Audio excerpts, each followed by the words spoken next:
iniciar la reunión.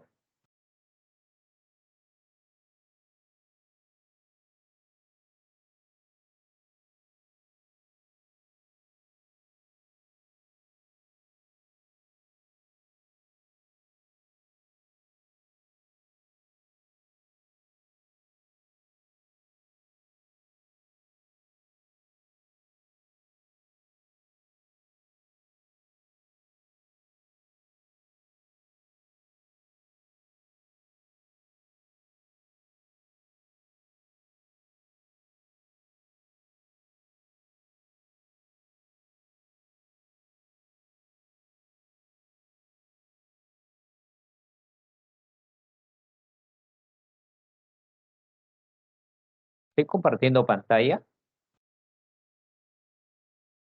Sí, doctor, sí se ve su pantalla. pero no lo puedo enganchar el PowerPoint. No sé qué pasó.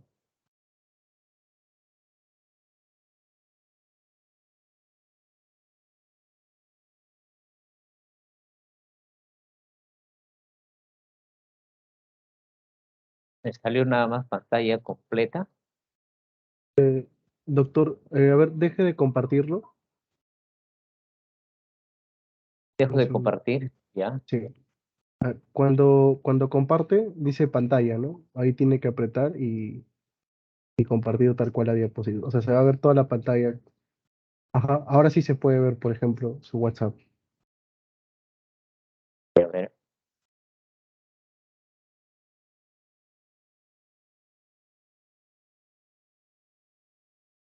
ya. Comparto pantalla sobre motilidad.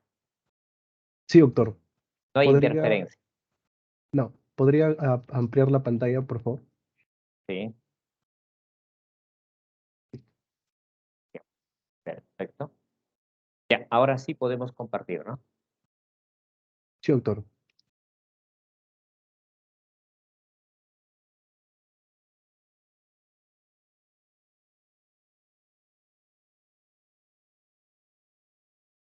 ¿Ustedes ven completa la pantalla?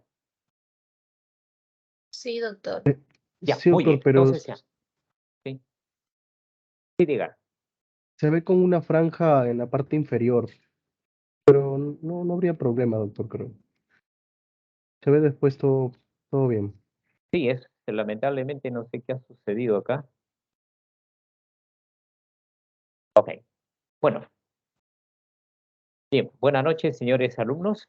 Quien les habla es el doctor Juan Capcha Ramírez. Soy de la especialidad de gastroenterología y para el presente ciclo se me ha designado como la responsabilidad del capítulo de fisiología digestiva. Como es de vuestro conocimiento, hemos tenido que adelantar el dictado del capítulo y espero de que tengan la comprensión del caso. Existen situaciones a veces impredecibles que no permiten hacer las cosas muchas veces como uno la ha planificado. Bien, vamos a dar inicio al capítulo. El capítulo lo vamos a desarrollar en subtemas. El día de hoy vamos a ver todo lo relacionado a la motilidad esófago gastrointestinal, todos los mecanismos fisiológicos que ocurren en cada uno de estos segmentos, cómo se regula el funcionamiento de cada uno de estos segmentos y cuál es la interacción entre estos diversos segmentos. En el capítulo posteriormente veremos todo lo que es relacionado a las secreciones gastrointestinales, es decir, revisaremos lo que es secreción salival, secreción pancreática, luego veremos secreción gástrica. Como siguiente tópico es el mecanismo de absorción de nutrientes. Dentro de ellos veremos absorción de carbohidratos, de proteínas, de lípidos y de los principales oligoelementos. Después de ello veremos lo que es fisiología hepática, tanto en la parte biliar como en la parte hepatocelular. Y como dos últimos temas complementarios, hablaremos sobre la inmunología del tracto gastrointestinal y la microbiota del tracto gastrointestinal. El día de hoy, entonces, iniciamos con la motilidad del tubo digestivo. La motilidad del tubo digestivo se inicia con la masticación. La masticación es un proceso mecánico voluntario en el cual se forma el bolo alimentario gracias a las secreciones salivales y a la trituración y acción de los dientes y de los músculos orales y periorales. Luego de que se ha realizado la masticación, viene el proceso de la deglución. Y a partir de la deglución ya es prácticamente el proceso de la motilidad. La deglución tiene 3 fases. Vamos a enunciar la primera fase, que es oral.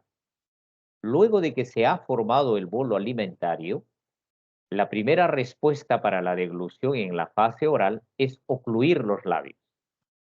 Si no ocluimos los labios, va a ser muy difícil realizar la deglución, pero no es imposible. Va a tener mucha dificultad y vamos a tener algunos riesgos dentro del proceso.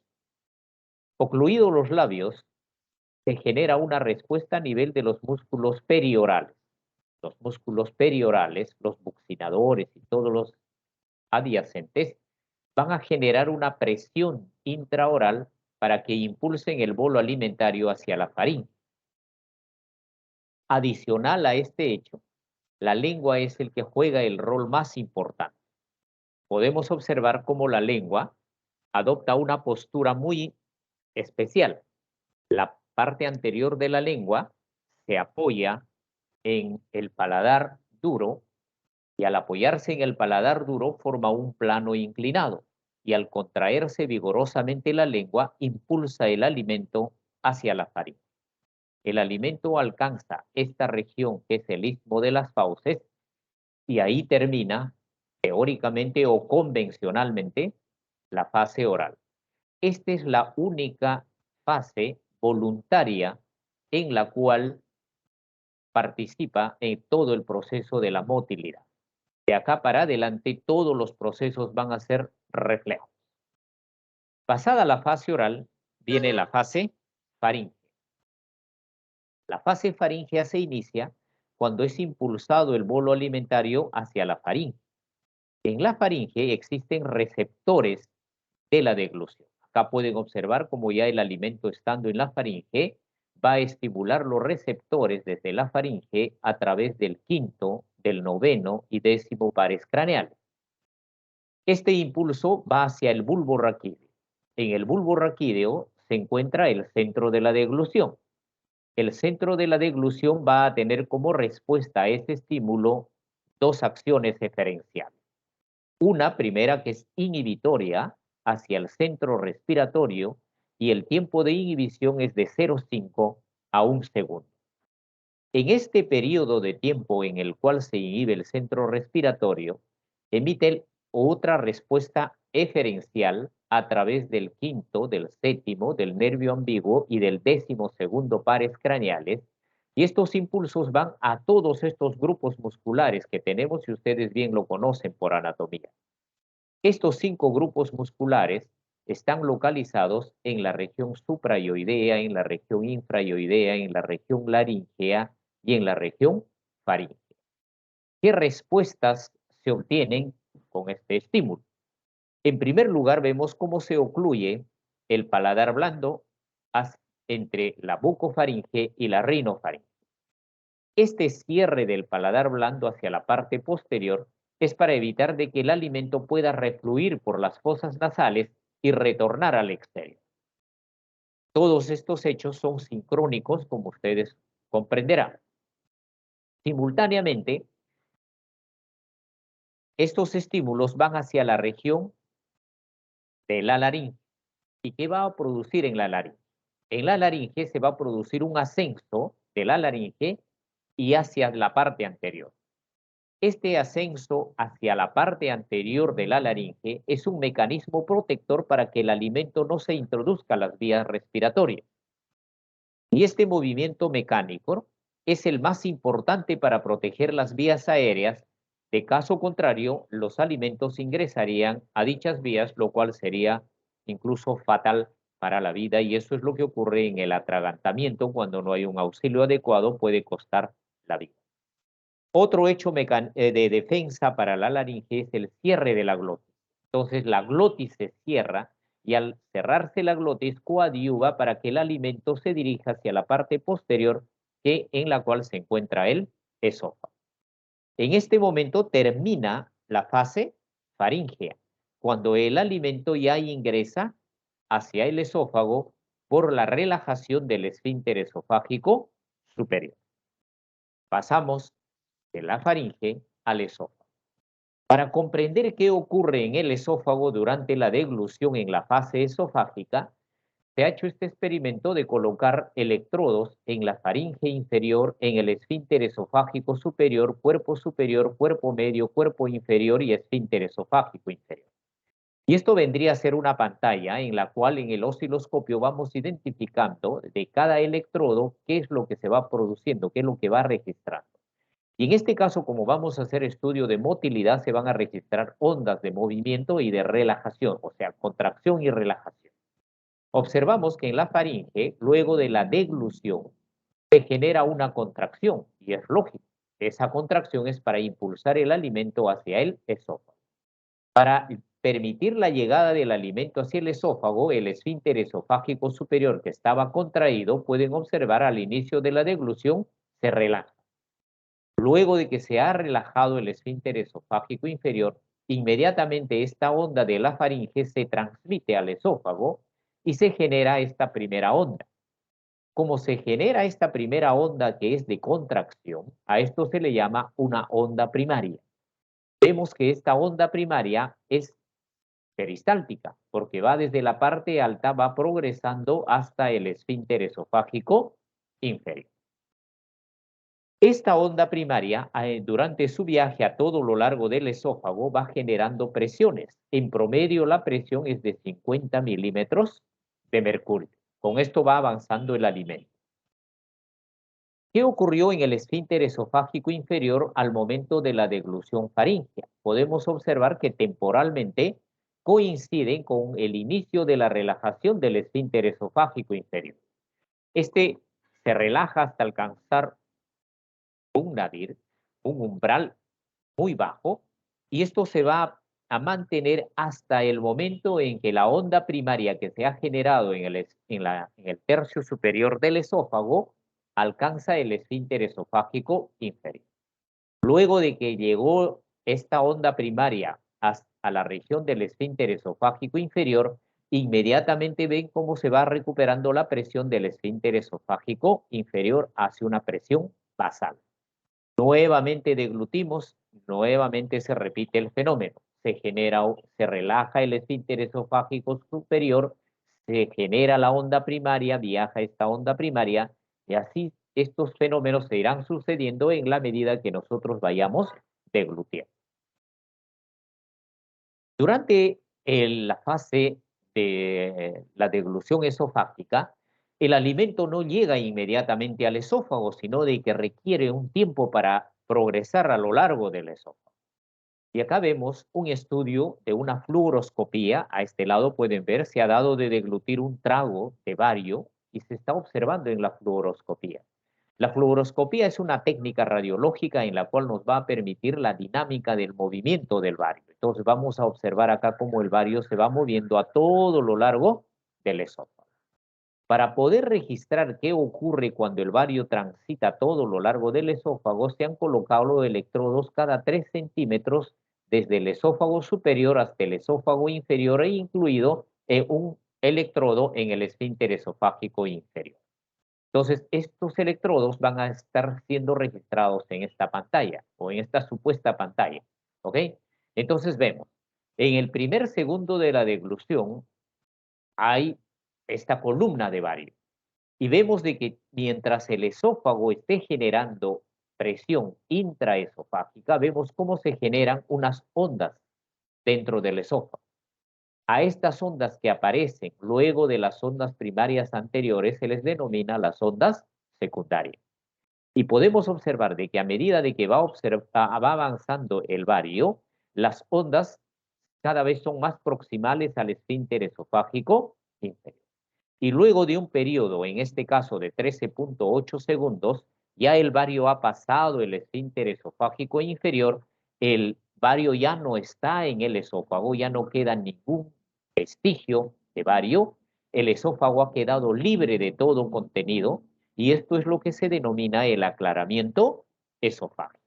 Entonces, el aclaramiento esofágico es producto de la actividad de las ondas primarias y secundarias que permiten al esófago, luego de un promedio de 13.8 segundos, quede libre de alimentos y el alimento ya alcanzó el estómago. Entonces, de esta manera ya conocemos las ondas primarias y ondas secundarias. Y luego decimos, las ondas secundarias generan también presiones, que en promedio a lo largo del esófago es de 100 milímetros de mercurio. Pero, ¿qué ocurre cuando nosotros deglutimos en 5 segundos varias veces? Lo que ocurre muy comúnmente cuando ingerimos una bebida, por ejemplo, muy rápido. Vamos a realizar degluciones muy rápidas en este periodo de tiempo. Entonces, vamos a registrar qué es lo que ocurre en el esófago. Acá vemos si invitamos a la persona a deglutir muy seguido, ¿ok? En el periodo de 5 segundos, esta persona realiza todo este número de degluciones. ¿Qué sucede en el esfínter esofágico superior? Observen que el esfínter esofágico superior correspondiente a cada deglución se relaja. También se relaja en ritmo a la deglución. ¿Qué ocurre en todo el cuerpo esofágico? Vemos que durante todas las degluciones rápidas no hay ondas en el tercio superior, en el tercio medio ni en el tercio inferior. Pero el esfínter esofágico inferior se relaja con la primera deglución rápida y luego se mantiene relajado hasta la última deglución rápida. Podemos evidenciar nuevamente, termina la última deglución rápida y después de esa deglución recién se genera nuevamente una onda primaria y ya identificamos esta onda primaria, va a viajar a todo lo largo del esófago hasta alcanzar el esfínter esofágico inferior. Entonces, con las degluciones muy rápidas, lo que ha ocurrido es de que para facilitar la llegada del alimento, todo el esófago se mantiene como un tubo, no experimenta contracciones. Este mecanismo es lo que se denomina la inhibición deglutoria. Entonces, en la inhibición deglutoria es un mecanismo que nos permite ingerir el alimento en degluciones rápidas para que facilite la llegada al estómago. El esfínter esofágico inferior es un esfínter fisiológico no anatómico, pero al ser un esfínter fisiológico no anatómico tiene otras cualidades muy importantes, que viene a ser su sensibilidad a una serie de estímulos. ¿Y a qué tipo de estímulos va a ser muy sensible? Como podemos observar acá, a hormonas, a neurotransmisores y alimentos. Acá podemos observar a las hormonas que aumentan la presión del esfínter esofágico inferior y en esta columna a los que disminuyen la presión del esfínter esofágico inferior. Podrán observar de repente de que se ha superpuesto el título al otro subtítulo, pero lo que señalo es al lado derecho están los que disminuyen y al lado izquierdo están los que contraen. Entonces acá tenemos una relación de todas estas hormonas que facilitan la contracción del esfínter y al lado tenemos todas las hormonas que van a favorecer la relajación. Y esto nos va a permitir comprender, por ejemplo, cómo las mujeres cuando consumen los anticonceptivos o tienen fases en el ciclo menstrual o durante la gestación, hay variación en los niveles de estrógeno y progesterona. Y es en esos momentos entonces que el esfínter esofágico inferior se relaja y la mujer va a experimentar episodios de reflujo gastroesofágico. Los neurotransmisores de igual manera. No olviden de que todo el tubo digestivo está gobernado por el sistema autónomo, el sistema simpático y el sistema parasimpático. Y con todas las terminaciones nerviosas y liberaciones de estos neurotransmisores, está regulando la contracción o está regulando la relajación. Hay otras sustancias adicionales como el óxido nítrico y las prostaglandinas que también favorecen la relajación del esfínter esofágico inferior. Desde el punto de vista fisiológico nos interesan los alimentos. Entonces decimos, cuando se consume una cantidad de proteínas, estas proteínas van a favorecer la contracción fisiológica del esfínter esofágico y van a evitar el reflujo. Y cuando se consume grasa, se consume chocolate, se consume menta y alcohol, estos elementos van a favorecer la relajación del esfínter, por consiguiente, se puede producir o favorecer el reflujo gastroesofágico. El embarazo es una situación fisiológica. Durante el embarazo también se modifica la presión del esfínter esofágico inferior. En esta columna podemos observar las presiones del esfínter esofágico inferior, que en promedio está entre los 10 y los 30 milímetros de mercurio. Esta es la presión basal. Y acá podemos ver la progresión del embarazo. Entonces decimos, en la 12ª semana de gestación ya comienza a bajar, a disminuir la presión del esfínter esofágico inferior por debajo del límite inferior. Y esto va disminuyendo a medida de que va progresando el embarazo hasta la 36ª semana de gestación. Se produce el parto y vemos cómo la presión del esfínter esofágico inferior retorna a los niveles normales. Esto demuestra que fisiológicamente la mujer está adaptada a no experimentar molestias, a pesar de que en el esfínter esofágico inferior durante todo el embarazo va experimentando unas presiones menores que las fisiológicas antes del parto. Acá tenemos la región cardial en una vista endoscópica. Acá el endoscopio se ha realizado una maniobra que denominamos de retroflexión y podemos ver acá la unión esófago-gástrica. Lo que se ve acá de color negruzco es la caña del endoscopio. Y pueden observar cómo hay una compresión muy adecuada sobre la caña, lo cual nos demuestra que esta presión es adecuada. Acá podemos observar ya cómo esa presión está disminuida. Acá pueden observar un espacio, acá también pueden observar otro espacio, pero de manera general esto viene a ser ya las hernias hiatales. Entonces, cuando hay una alteración de este esfínter esofágico inferior, va a condicionar a la aparición de estas hernias hiatales, que uno los puede identificar perfectamente con la endoscopía y los puede clasificar para dar un diagnóstico y ayudar a los pacientes cuando tengan una enfermedad por reflujo gastroesofágico. El alimento ya llegó al estómago. Entonces estamos ya en el estómago. Acá podemos evidenciar de que los alimentos han llegado con diferentes diámetros al estómago porque la masticación no es uniforme. ¿Ok? Entonces, a medida de que va llegando el alimento al estómago, el estómago va realizando una función de almacenamiento. Va almacenando el alimento y este almacenamiento produce distensión de la pared del estómago y apenas va llegando el alimento, la zona más sensible es el fondo gástrico. Acá tenemos el fondo gástrico en un estadio basal. Van llegando más alimentos y vemos de que cómo va relajándose el fondo gástrico. Llegan más alimentos, más relajación. Entonces, este mecanismo de relajación del fondo a la llegada del alimento se denomina la acomodación, o algunos también lo llaman la relajación receptiva. Esta relajación receptiva, entonces, es una respuesta a la llegada del alimento al estímulo mecánico. También hay una respuesta mecánica de relajación. ¿Qué sucede durante la relajación receptiva gástrica? Vamos a medir la presión intragástrica contra el volumen que vamos ingiriendo.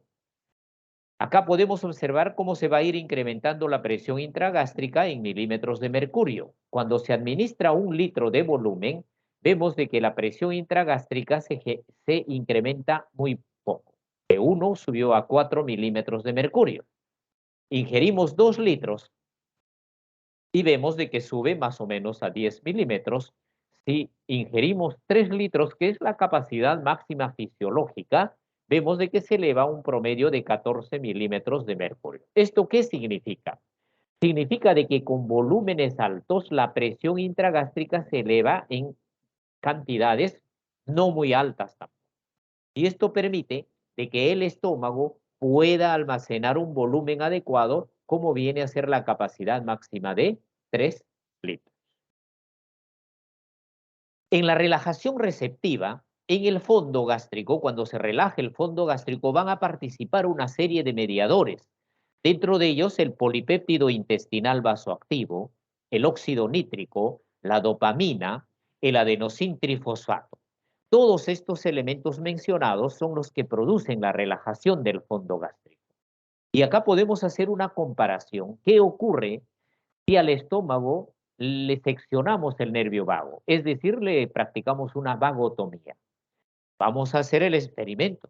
Entonces, esto sería en un individuo normal, control. En este caso, el volumen que se está administrando son de 200 hasta 1000 y se va a comparar contra un estómago al cual se ha realizado la vagotomía.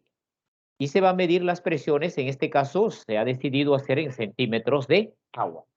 Con 200 mililitros, noten ustedes, hasta 800 en el estómago normal no hay variación de la presión intragástrica o no hay variaciones importantes. Pero vemos de que en el estómago que se ha realizado la vagotomía, ven de que ya con 200 mililitros la presión comienza a incrementarse. En 400 se eleva más, en 600 mucho más rápido. ¿Y esto qué significa? De que al alcanzar presiones intragástricas altas, la persona va a experimentar saciedad. Por tanto, en condiciones normales, los individuos vamos a experimentar saciedad de un promedio entre 2 a 3 litros. Cuando hemos llegado a ingerir este volumen, todos experimentamos esa sensación que lo traducimos verbalmente expresando la palabra ya estoy lleno. Entonces, eso, el estar lleno después de haber ingerido el alimento, nos indica de que hemos llegado a nuestra máxima capacidad de relajación fisiológica. Esto es diferente en el paciente vagotomizado, ¿no? Con pequeños volúmenes, con 1 litro él ya se va a sentir lleno. Entonces va a disminuir el volumen de la ingesta de sus alimentos. Este proceso, el estudio de la relajación receptiva en relación con el volumen de los alimentos, es una alternativa para poder utilizarlo en los pacientes obesos. Dentro del manejo de los pacientes obesos, los gastroenterólogos podemos introducir un balón intragástrico, el cual se introduce con un endoscopio. Acá pueden ver, este es el endoscopio, está el píloro, este es el duodeno, y esto es la región del fondo. Acá vemos ya el equipo está ya cargado del balón. Acá podemos ver ya parte del balón en la parte baja, se está insuflando. Luego de que se insufla, queda como un globo y queda libre este balón flotando. Es de un material especial, lógicamente, para resistir el ácido y la acción enzimática de los alimentos. Y acá podemos ya ver cómo este balón intragástrico ya está libre y acá se va comenzando a retirar el endoscopio. ¿Cuál es la finalidad de introducir este balón en un paciente obeso? Es para que disminuya el volumen de la ingesta de alimentos y experimente muy tempranamente la saciedad. Esta es una de las alternativas que han sido diseñadas pues gracias a este concepto fisiológico de la saciedad gástrica. El estómago ya almacenó toda su capacidad máxima y tiene que evacuar su contenido. Y el estómago se comporta como una bomba. Y para que sea una bomba y actúe como una bomba, tiene que contraerse. Y para que experimente contracción, tiene que tener un control nervioso. Por tanto, tenemos que ver primero cómo es el control nervioso del estómago para el vaciamiento. Para la identificación del control nervioso, se ha colocado electrodos acá a lo largo de todo el estómago, en el fondo gástrico, cuerpo superior, cuerpo medio, cuerpo inferior, y antro distal y antro proximal, estos electrodos. Y se han conectado a una pantalla de un osciloscopio para poder identificar las ondas. Vemos de que en el fondo no hay unas ondas de contracción típicas. Por tanto, decimos de que el fondo es isoeléctrico, no hay actividad eléctrica. Pero si observamos el electrodo número 2, vemos que el electrodo número 2 sí genera ondas, ¿ve? Genera unas ondas. Y estas ondas lo vamos a registrar a lo largo del estómago. ¿Ven cómo esta primera onda viaja todo lo largo del estómago? Esta segunda onda de igual manera. Y entre onda y onda hay un tiempo. Y este tiempo es más o menos para que en 1 minuto haya 3 generaciones de ondas lentas. Es decir, el ritmo de contracción del estómago como máximo puede ser de 3 por minuto. ¿Okay? Lo fisiológico es 3. Cuando ya es menos, también hay alteraciones, como lo veremos. Entonces, esta zona donde se genera la actividad eléctrica que va a controlar la actividad también mecánica del estómago, a esta zona se le ha llamado el marcapaso gástrico. Está localizado hacia la curvatura mayor y en el cuerpo superior. ¿Qué se encuentra en este marcapaso gástrico? Si vemos al microscopio, vamos a encontrar las famosas células intersticiales de Cajal. Estas células intersticiales de Cajal son las que van a generar las ondas lentas. Y estas ondas lentas se van a conducir hacia la musculatura, se transmiten al músculo y este músculo experimentará contracción.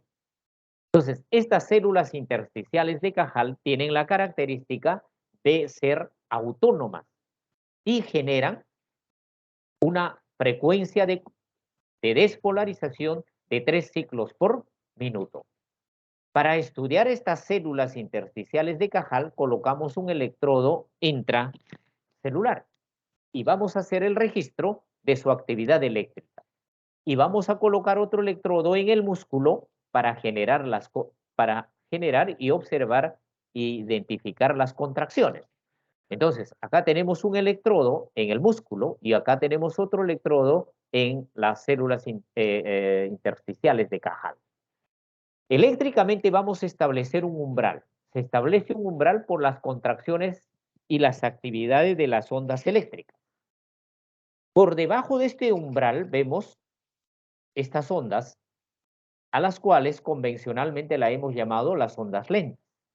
Cuando esta onda lenta supera el umbral, cambia de nombre y ahora es un potencial de acción y también cambia de configuración. Cuando se interpone una onda lenta con un potencial de acción, esto vemos de que genera contracción. A diferencia de una onda lenta, no genera contracción. Entonces ya vamos viendo cómo hay el sincronismo, hay un acoplamiento electromecánico.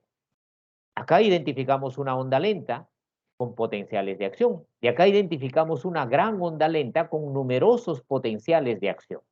Comparamos con la fuerza y la amplitud y la intensidad de la contracción, vemos que acá la contracción del músculo viene a ser mucho más eficiente que cuando hay una onda lenta está solo superpuesta con un potencial de acción. Entonces acá hay un acoplamiento electromecánico. Por tanto, si observo una contracción en el estómago, en el tubo digestivo, esto me da ya a entender tácitamente de que se ha generado una onda lenta y un potencial de acción. Entonces, ahora nos interesa conocer qué tipo de contracciones se van a generar en el estómago. Pero, ¿qué ocurre en el marcapaso gástrico? En el marcapaso gástrico, nosotros podemos modificar su frecuencia de contracción. Y esto podemos hacer estimulando la despolarización o estimulando la hiperpolarización. Si favorecemos la despolarización, estimulando, por ejemplo, por distensión, por administración de acetilcolina o por estimulación del sistema parasimpático, acá podemos ver cómo a mayor estimulación, mayor fuerza de contracción en la intensidad y en la amplitud. Si nosotros estimulamos mediante la administración de adrenalina o la actividad, estimulamos el nervio simpático, llevamos a una hiperpolarización y vamos a generar una relajación del músculo, en este caso, del estómago. Todos estos procesos eléctricos generan un cambio de despolarización y de repolarización. Vemos de que el proceso de despolarización viene de la membrana basal, viene la despolarización hasta la fase de meseta. En esta situación, durante la despolarización hay un ingreso de la parte externa a la parte interna del calcio. Entonces, esa elevación del calcio intracelular es el que va a generar la despolarización en las células intersticiales de Cajal. Luego de la meseta viene la fase de repolarización. En la repolarización hay un cambio de movimientos iónicos. se va a movilizar el potasio intracelular hacia la parte extracelular y esto generará la repolarización. Por tanto, para mantener los fenómenos eléctricos también es importante los niveles iónicos, principalmente de calcio y de potasio. En el estómago, entonces, se van a generar contracciones. En el momento en que llegaron los alimentos al estómago, el estómago ha contenido hasta su capacidad máxima, el estómago genera unas primeras contracciones que se llaman las contracciones peristálticas del antro. Entonces, ¿qué ocurre en estas contracciones peristálticas del antro? Acá vemos de forma simplificada y acá de una forma más minuciosa. Se genera una contracción en el antro. Ven cómo todos los alimentos de diferentes tamaños se orientan hacia la región pilórica. Los alimentos más pequeños logran evacuarse hacia el duodeno. Hay un vaciamiento gástrico parcial. Luego se cierra el píloro, le ofrece una gran resistencia a esta contracción y los alimentos de mayor tamaño van a experimentar una retropropulsión. Producto de esta retropropulsión, los alimentos van transformándose en partículas de menor tamaño para nuevamente experimentar esta fase hasta que el estómago queda totalmente vacío.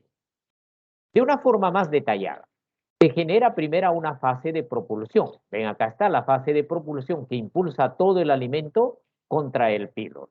¿Ok? Entonces todo el quimo va para esa dirección duodenal. El duodeno también va respondiendo con una pequeña contracción. ¿Ven? Luego viene la fase del vaciamiento.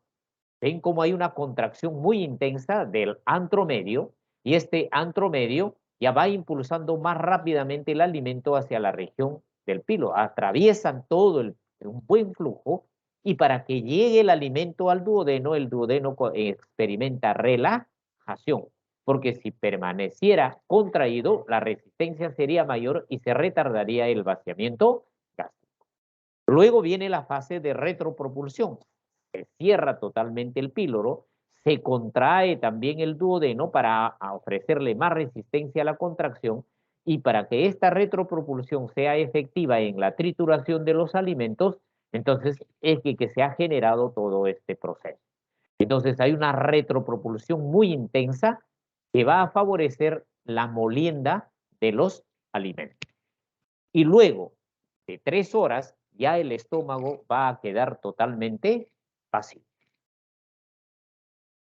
Adicional a esas contracciones del antro, ya en la fase interdigestiva, es decir, después de que hemos dejado de introducir alimentos al estómago, ya no hay alimentos en el estómago que estén llegando, se genera un complejo de contracción que se llama el complejo motor migratorio.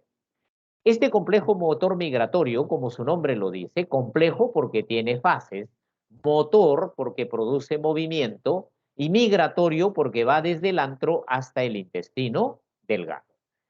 Son 3 fases las más importantes. Acá vemos la primera fase que va desde esta zona, ¿ven? Hasta esta región. Tiempo de duración de 45 a 60 minutos. En esta fase vemos de que las contracciones prácticamente son nulas. No hay contracciones en la fase 1. El estómago está en quietud. Luego viene la fase número 2, que tiene un promedio de duración de 20 a 30 minutos. Y ven de dónde se extiende, desde este punto hasta este otro. Y acá podemos observar contracciones muy irregulares, no hay un ritmo en la contracción. Algunas contracciones tienen una intensidad y amplitud que van de este rango, otras muy pequeñitas, otras intermedias. Es decir, que en esta fase 2 las contracciones del estómago son muy irregulares. Hasta que aparece la fase 3. Noten que la fase 3 dura de 5 a 15 minutos y va desde este punto hasta este otro. Acá podemos observar de que hay un ritmo en las contracciones. Todas las contracciones tienen la misma intensidad y la misma amplitud. Por tanto, en esta fase 3 observaremos de que como el estómago tiene su contracción más eficiente. Y algunos autores lo han denominado el peristaltismo intestinal eficiente o las llamadas también la eyección del estómago, porque es la contracción más intensa y es donde se va a producir el mayor vaciamiento gástrico. Y luego, todas estas fases, como podemos observar, se transmiten al duodeno y del duodeno se transmite al yeyuno hasta el ilio y esto terminará en la válvula ileocecal. ¿Qué otros factores van a favorecer el vaciamiento gástrico? Ya hemos mencionado, el píloro juega un rol regulador muy importante con su contracción y relajación. Para estudiar la fisiología del píloro, se han hecho este experimento de medir cuánto de diámetro se va a relajar en milímetros el píloro cuando se administra un alimento determinado en un tiempo determinado. Acá vemos de que se ha administrado una solución salina, ¿no? En un volumen más o menos de 50 mililitros y acá vemos en promedio y vemos acá de que a medida de que se va administrando mayores volúmenes en el tiempo, se va a registrar el registro del volumen y las relajaciones que están en las líneas entrecortadas. Entonces decimos, cuando se ha administrado un volumen y lo seguimos en el tiempo, podemos observar que con una solución salina en este periodo de tiempo hay dos, tres, hasta cuatro relajaciones y contracciones del píloro. Acá está contraído, se relaja y ven cómo facilita el vaciamiento gástrico. Acá de igual manera, se relaja más vaciamiento, se relaja más vaciamiento. Entonces el píloro tiene una dinámica muy importante cuando se administra una solución salina. Vamos a comparar cuando se administra un carbohidrato o una proteína. Entonces se administra la misma cantidad, ¿no? Y vamos a registrar cuánto se relaja en el diámetro y cuánto en el tiempo. Podemos observar que cuando administramos los carbohidratos hay una, dos, tres, hasta cuatro contracciones. ¿Ok? Bien, pero el volumen del vaciamiento también es más o menos regular. Entonces no hay mayor variación con una solución salina. Pero cuando administramos ya proteínas, ven acá se ha administrado el mismo volumen de proteínas, se registra en el mismo periodo de tiempo y la medición también es en las mismas medidas. Y acá vemos como hay una, dos, tres. Comienza a enlentecerse la relajación del píloro. Por consiguiente, comienza a ser un poco más lento el vaciamiento gástrico cuando hemos ingerido proteínas. Pero si vemos estadísticamente proteínas con carbohidratos, no hay mayor diferencia. Por tanto, diremos de que las proteínas y los carbohidratos tienen semejante velocidad de vaciamiento cuando se ingiere estos productos. Pero ¿qué ocurre cuando ingerimos un alimento graso? Se ha administrado la misma cantidad, se está evaluando en el mismo periodo de tiempo y se está también midiendo en las mismas unidades. Y acá vemos, se ha administrado la grasa y ven que se relaja y se contrae y se relaja el píloro. Hay un periodo intermedio, luego se contrae y se relaja. Y entonces el vaciamiento es en menor volumen y en menor frecuencia. Esto nos indica de que cuando ingerimos la grasa, el vaciamiento gástrico va a ser más lento. Uno de los factores que va a regular es el píloro relajándose menor número de veces. Por eso es que cuando ingerimos las grasas tenemos una sensación de que aún todavía tenemos el estómago lleno. ¿Qué otros factores van a regular el vaciamiento gástrico? La osmolaridad y el valor calórico de los alimentos que hemos ingerido. De igual manera, acá se administra 3 alimentos, uno isotónico, hipotónico e hipertónico en el mismo volumen y se va a registrar su evacuación en el tiempo. ¿Sí? Vemos de que las soluciones isotónicas se evacúan más rápidamente y más lentamente las soluciones hipertónicas. Esto significa de que los alimentos, por ejemplo, muy salados se evacúan lentamente y los alimentos menos salados se evacúan ligeramente más rápido, pero los alimentos isotónicos se evacúan rápidamente. Ven que como un alimento, un líquido isotónico, más o menos a los 10 minutos se ha experimentado un vaciamiento gástrico importante, ¿no? Se comienzan a evacuar muy rápidamente los alimentos isotónicos.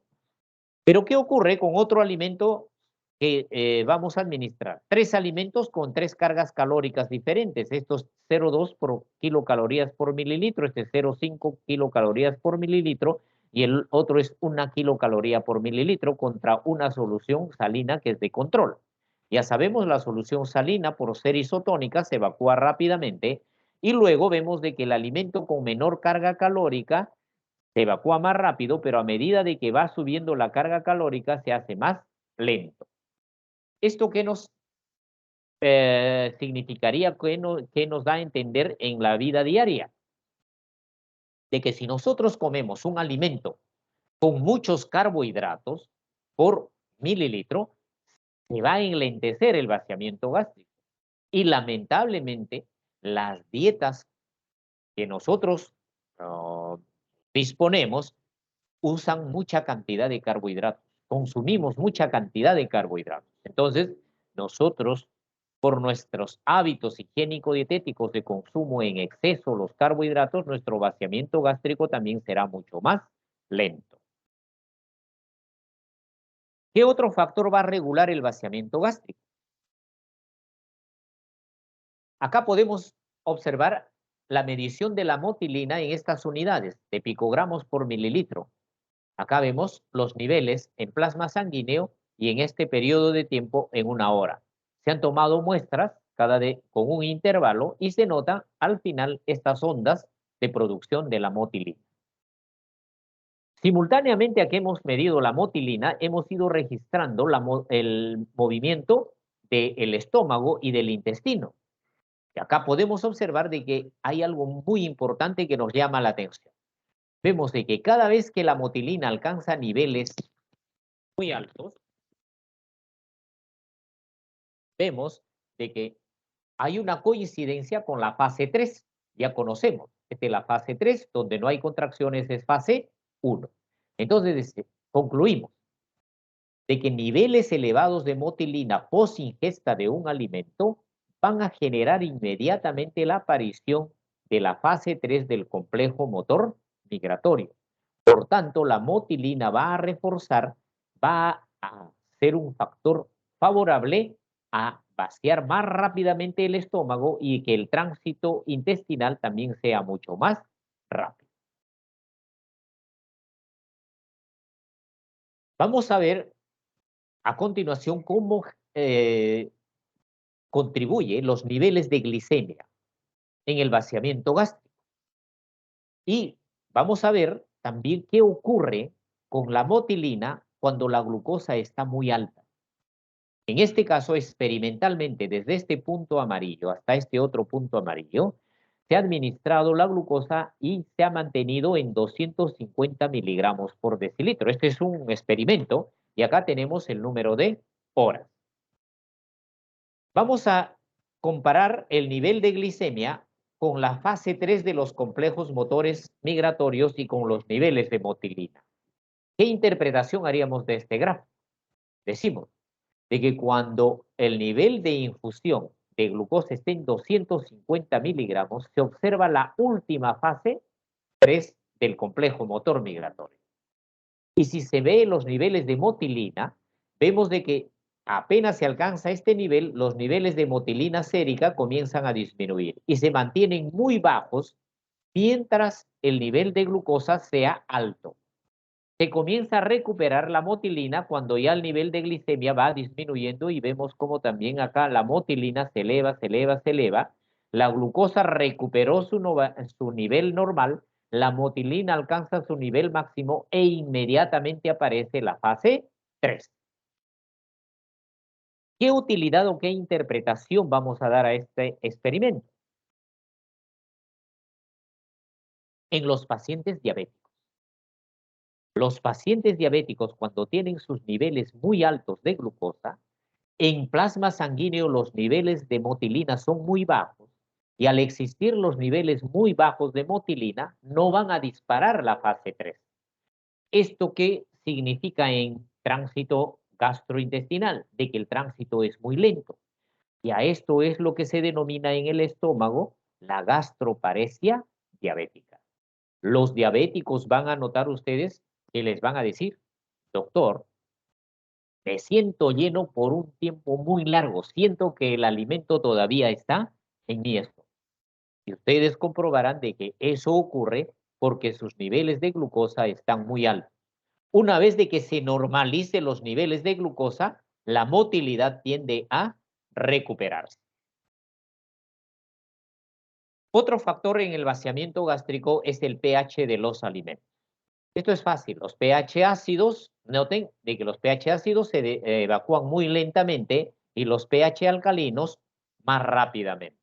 Esto trae a todos el recuerdo de que el pH, el alimento más ácido que consumimos viene a ser el famoso ceviche. ¿Ok? El ceviche que gastronómicamente es nuestra bandera, es nuestro símbolo, pero si analizamos científicamente, tiene algunos bemoles para la fisiología y también para la salud. En primer lugar, es un alimento crudo, entonces es un riesgo para cualquier enfermedad infecciosa, bien sea viral, bacteriana o parasitaria. En segundo lugar, es un alimento muy ácido, entonces va a retardar el vaciamiento gástrico. Y cuanto más tiempo el ácido esté en contacto con el estómago, será un factor riesgo para inicialmente la gastritis y si esto progresa, posteriormente condicionar una úlcera péptica. Bien, entonces es fundamental y todos lo hemos experimentado. Cuando han consumido un ceviche, comen un solo plato pequeño de ceviche y tienen la sensación de que están llenos hasta 4, 5, 6 horas después de haber terminado el ceviche. Y eso se debe a de que el vaciamiento gástrico es muy lento por la acidez del alimento. Otro factor que va a regular el vaciamiento gástrico vienen a ser algunos medicamentos, en este caso la eritromicina. Noten que la eritromicina, desde el punto de vista farmacológico, su estructura es totalmente diferente a la motilina. Esta es la estructura de la motilina, esta es la secuencia de sus aminoácidos. Pero cuando nosotros ingerimos eritromicina o administramos eritromicina a los pacientes, vamos a encontrar un fenómeno muy interesante, de que comenzamos a administrar dosis progresivas de la eritromicina y vemos de que cuando está en el rango de 0,2 a 0,75 miligramos por kilo de peso, vemos cuál es el porcentaje de acoplamiento en el antro con el complejo motor migratorio. Pueden observar de que en este rango es el más eficiente. Cuando doy mayores dosis hay un desacoplamiento de esa contracción. Noten cómo el complejo motor migratorio disminuye grandemente y la actividad del antro mantiene alta. Entonces, acá decimos de que la eritromicina en estas dosis induce el vaciamiento gástrico. ¿Y por qué induce el vaciamiento gástrico? Un antibiótico. Porque se ha visto de que la eritromicina va a estimular a los receptores de motilina y va a tener un efecto agonista sobre estos receptores, facilitando mayor liberación de motilina y ya sabemos que la motilina favorece el vaciamiento gástrico. Y al favorecer el vaciamiento gástrico, también es un antiemético. Por tanto, se puede utilizar la eritromicina en estos rangos de dosis también como un medicamento antiemético que sería su segundo efecto al margen de su efecto eminentemente antibiótico. Y esto se ha demostrado no solamente con la eritromicina, sino también con todos los elementos del grupo que pertenece a la eritromicina, los macrólidos. Podemos medir nosotros el vaciamiento gástrico utilizando una gran cantidad de test. Uno de los test más baratos, más sencillos para medir el vaciamiento gástrico es el test de absorción del paracetamol. Entonces se administra el paracetamol, 1 gramo por sonda nasogástrica, lo vamos a medir en el tiempo a nivel sérico. ¿Ven? Acá tenemos el nivel sérico. En condiciones normales administramos 1 gramo, más o menos a los 15 minutos se alcanza el máximo nivel sérico y luego se experimenta el vaciamiento gástrico. ¿Ok? Entonces vemos aquí que rápidamente. Pero ¿qué ocurre en una persona y administramos la misma cantidad, pero obtenemos esta gráfica. Entonces acá vemos de que hay un aplanamiento. Esto nos indica de que no ha llegado el paracetamol del estómago al duodeno, por eso no se ha absorbido, no se ha elevado los niveles de paracetamol. Están bajos porque el vaciamiento es lento. Y es lento porque noten de que acá una vez ya alcanzó el nivel, se evacúa rápidamente. Pero en cambio acá forma como una meseta. Entonces esto nos indica de que hay retención en el estómago y pasa al duodeno muy lento, por eso la absorción también no alcanza niveles altos de paracetamol.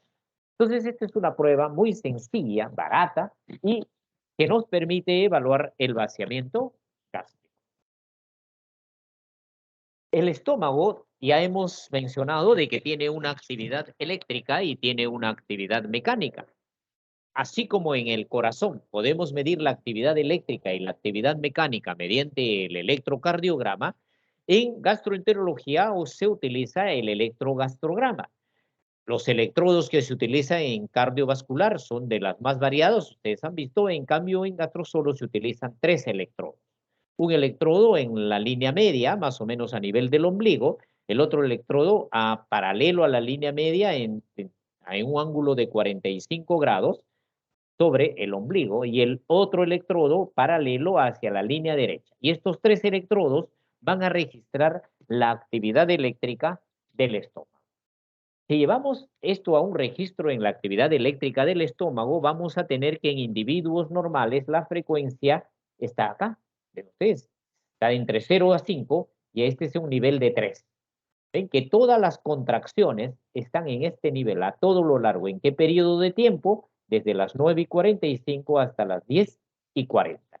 Entonces, esto nos indica que la actividad de contracción del estómago es 3 ciclos por minuto y eso es en un individuo normal.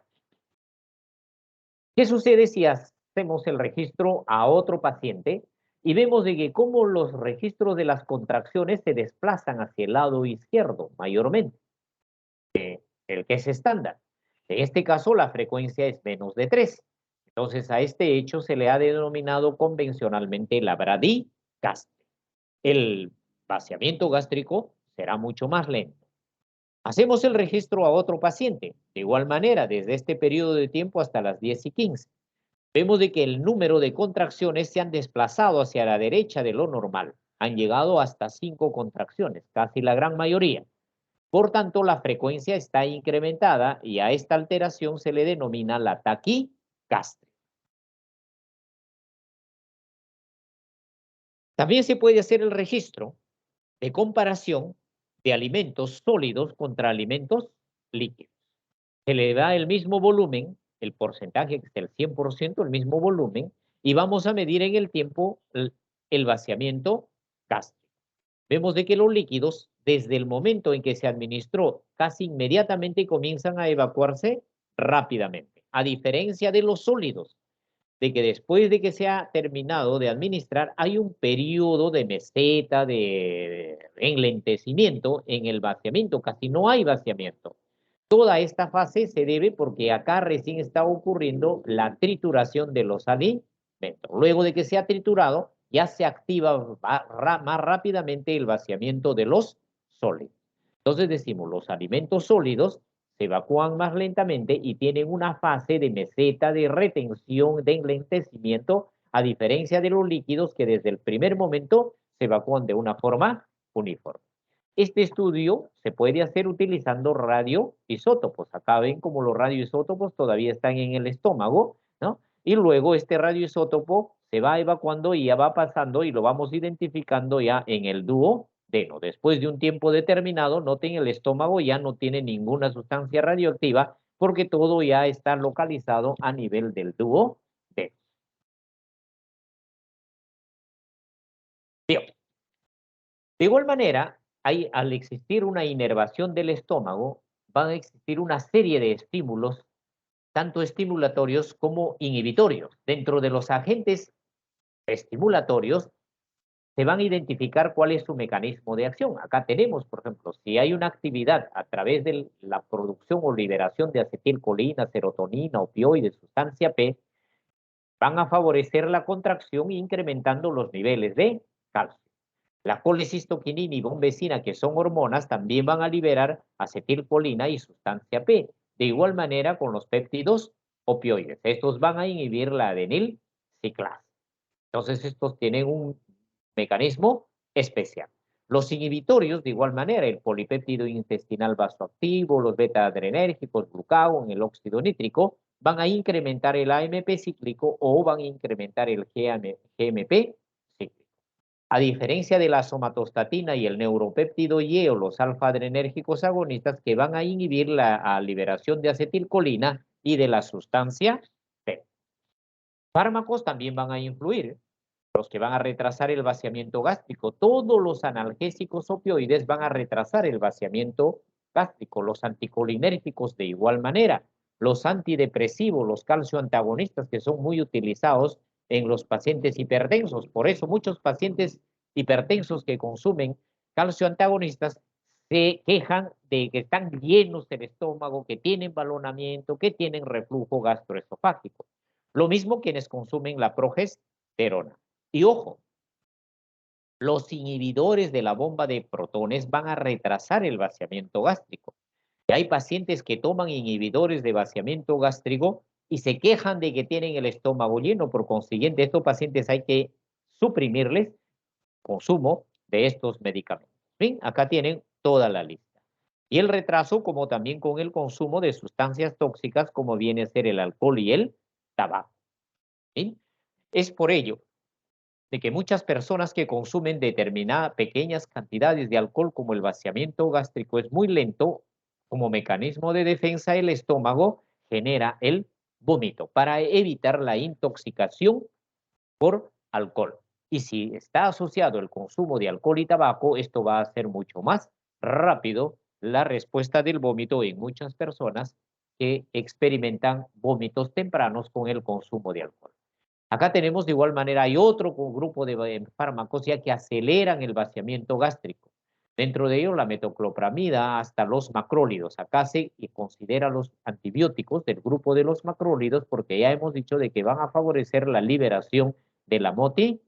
Acá tenemos la cisapride, el flevopride. Acá hay una serie de productos, estos son solamente referenciales para que ustedes puedan entender de que la fisiología también está asociada a la farmacología. Luego, la grelina. Cuando ingerimos el alimento se va a liberar la grelina. Entonces, cuando los niveles de grelina están altos, ustedes ven de que hay una disminución en el proceso de la acomodación. O sea, va a alterar la relajación receptiva, pero va a favorecer el vaciamiento gástrico. A nivel de la insulina va a disminuir su secreción y a nivel de los intestinos va a remedar la actividad del complejo motor migratorio que hemos descrito en fase 1, fase 2 y fase 3. ¿Qué ocurre en un diabético crónico? En el diabético crónico, cuando presenta la gastroparesia diabética, hay alteraciones en diferentes niveles. Acá tenemos en el fondo gástrico, por ejemplo, las neuronas que producen el óxido nítrico para relajar el fondo gástrico y que favorecen la relajación receptiva, porque hemos dicho, el óxido nítrico, la dopamina, el adenosintrifosfato, las dopaminas van a favorecer la relajación del fondo gástrico. Noten acá, se toma una muestra de la región nerviosa y noten cómo las neuronas nitroérgicas están muy escasas, ¿no? Están muy disminuidas. Esto altera el proceso de acomodación y lleva a una saciedad temprana en el diabético.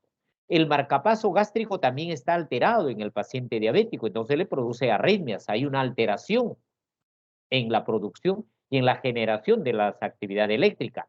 Esto lleva a unas disritmias gástricas y esto genera náuseas. Hay otra alteración muy importante, como hay alteración en el acoplamiento electromecánico, esto retrasa el vaciamiento gástrico. En los pacientes diabéticos también hay trastornos, alteraciones y lesiones en los nervios. Entonces, esto se denomina una neuropatía diabética. Esta neuropatía diabética va a generar dolor.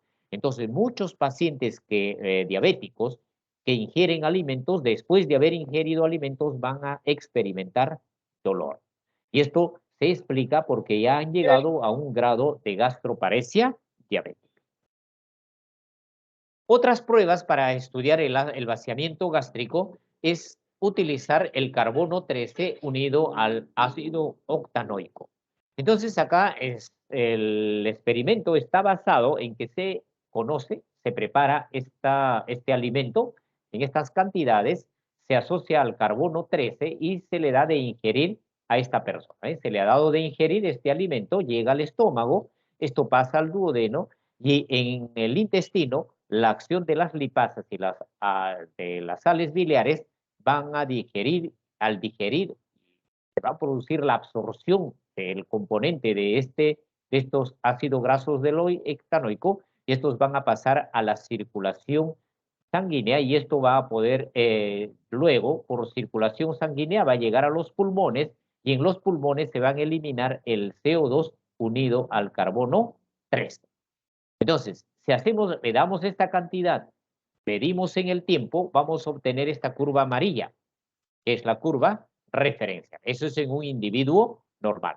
Entonces, acá podemos observar que cuando se le administre el alimento, ya aproximadamente después de los 60 minutos, el vaciamiento es más rápido, es por eso que se elevan los niveles de exhalación del carbono 13 unido al CO2. Y luego, lógicamente, se va agotando el alimento y todo lo que va pasando se sigue eliminando. ¿Qué sucede a otra persona en la cual el tránsito es muy acelerado? La persona que tiene el tránsito muy acelerado, pasa muy rápidamente el alimento al duodeno, no se produce el proceso de la digestión, no se absorbe los ácidos grasos y noten que no se eleva mucho y por consiguiente acá se obtiene esta curva.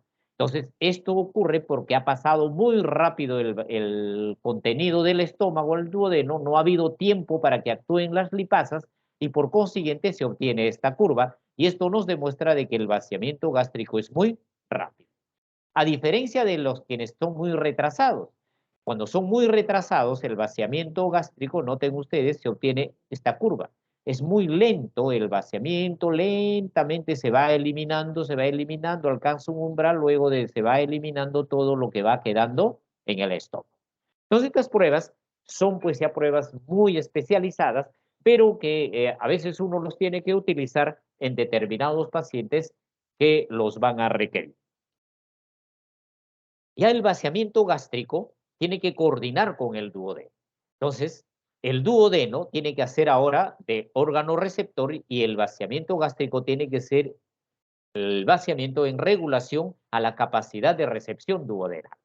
Cuando llegan el ácido, la grasa, proteínas, los alimentos con una buena osmolaridad, hay distensión del duodeno, se generan dos respuestas reflejas. Una que es el reflejo enterogástrico, que a través del sistema simpático y parasimpático inhiben el vaciamiento gástrico para regular dicho vaciamiento. Por otro lado, generan hormonas, la secretina, la colecistoquinina, el polipéptido insulinotrófico dependiente de glucosa. Estas tres hormonas, por circulación sanguínea, contribuyen y refuerzan el vaciamiento gástrico para que esto sea regular. Porque si el vaciamiento gástrico es muy rápido, ya hemos visto, no hay una buena digestión, y si llega mucho ácido al duodeno, esta sobrecarga del ácido puede generar una úlcera duodenal. Entonces, como un mecanismo protector, se está regulando el vaciamiento gástrico. Hacemos un pequeño repaso del tiempo del tránsito esofágico, es de 10 segundos, en el estómago de 1 a 3 horas, en el intestino va a demorarse de 3 a 5 horas y en el colon de 1 a 3 días. Entonces, el tránsito más lento que ocurre en nuestro tubo digestivo es a nivel de el colon. Ahora llegamos al intestino delgado. El intestino delgado también va a tener sus marcapasos, desde el duodeno hasta el ilion distal. Cada determinados segmentos van a tener su marcapaso. Entonces vemos que el marcapaso, el registro eléctrico basal o el ritmo eléctrico basal en el duodeno es de 12 ciclos por minuto. En cambio, en el estómago era de 3 ciclos por minuto. Pero, ¿qué ocurre cuando el estómago está normal? Este es en el caso de que se ha hecho a un paciente una gastrectomía, por ejemplo. Se ha quitado el estómago por cáncer, úlcera, cualquier patología, y ahora va a ser el duodeno el que va a llevar el comando del tránsito intestinal. En ese caso, ahora el duodeno va a gobernar a esta frecuencia, pero cuando está el estómago se superpone al duodeno y el duodeno va a responder a toda la velocidad del estómago. Y vean ustedes cómo va disminuyendo a todo lo largo del intestino delgado. En el colon, de igual manera, el colon tiene sus propios centros de regulación motora, ¿no? Tiene sus marcapasos colónicos. Noten que en el colon derecho es más lenta la frecuencia y en el colon izquierdo la motilidad es ligeramente mayor. De igual manera, a un paciente le quitan el colon derecho, le hacen una hemicolectomía derecha, el colon izquierdo que queda para que siga con su actividad motora, aún todavía estos marcapasos son los que van a regular el funcionamiento en esa situación de la hemicolectomía. En el intestino delgado, cuando llega el alimento, hay una fase postprandial y una fase interdigestiva, es decir, en la fase de ayuno. Apenas hemos ingerido el alimento está pasando al intestino, aparece en el peristaltismo. Acá vemos, este peristaltismo es de la región oral a la región caudal. El contenido o el quimo, que lo denominan algunos libros, este contenido intestinal avanza a todo lo largo del intestino delgado. Pero en determinados momentos aparecen estas contracciones de segmentación. Ven, cada determinada distancia se contraen segmentariamente. Esto retienen el contenido del intestino para favorecer la interacción entre el substrato y las enzimas. Entonces acá favorece la digestión de los alimentos y simultáneamente también va a favorecer la absorción de los alimentos. Ya en la fase interdigestiva, se comporta con el complejo motor migratorio. Y ya sabemos que el complejo motor migratorio es fase 1, fase 2 y fase 3 que se transmiten desde el estómago hasta la válvula ileocecal. Acá podemos registrar cómo la fase 3 que se registra en el estómago se transfiere al duodeno, al yeyuno, llega al ilio y termina en la válvula ileocecal. Si cronometramos, a las 13 horas se generó en el estómago y llega a la válvula cecal a las 14:20 horas. Y termina el complejo motor migratorio, todavía hay contenido bien en el estómago o en el intestino y se genera un nuevo complejo motor migratorio con su fase 1, fase 2 y fase 3. Ratificamos de que la propagación de los complejos motores migratorios es del estómago a una velocidad de 5 centímetros por minuto hacia el ilio distal. ¿Ok? ¿Qué ocurre si después de un tiempo determinado nosotros ingerimos un alimento? Este alimento, noten que bloquea la aparición del complejo motor migratorio. Este alimento pasó y luego de que este alimento ya se ha digerido, etcétera, nuevamente reaparece el complejo motor migratorio en su fase 1, fase 2 y fase 3. De igual manera, en el intestino, la fase 1 no hay contracciones, en la fase 2 las contracciones son muy irregulares y la fase 3 las contracciones son muy eficientes. Y siempre hay un acoplamiento electromecánico. Si nosotros comparamos la aparición de la fase 3 después de haber ingerido un alimento y vamos a registrar las secreciones en estos lugares y comparamos con la fase 3, hay algo que rápidamente nos llama la atención. Decimos de que cada vez que aparece una fase 3, noten, hay mayor secreción gástrica, hay contracción de la vesícula biliar, aumenta el flujo biliar, aumenta la secreción pancreática e incrementa el flujo sanguíneo esplácnico.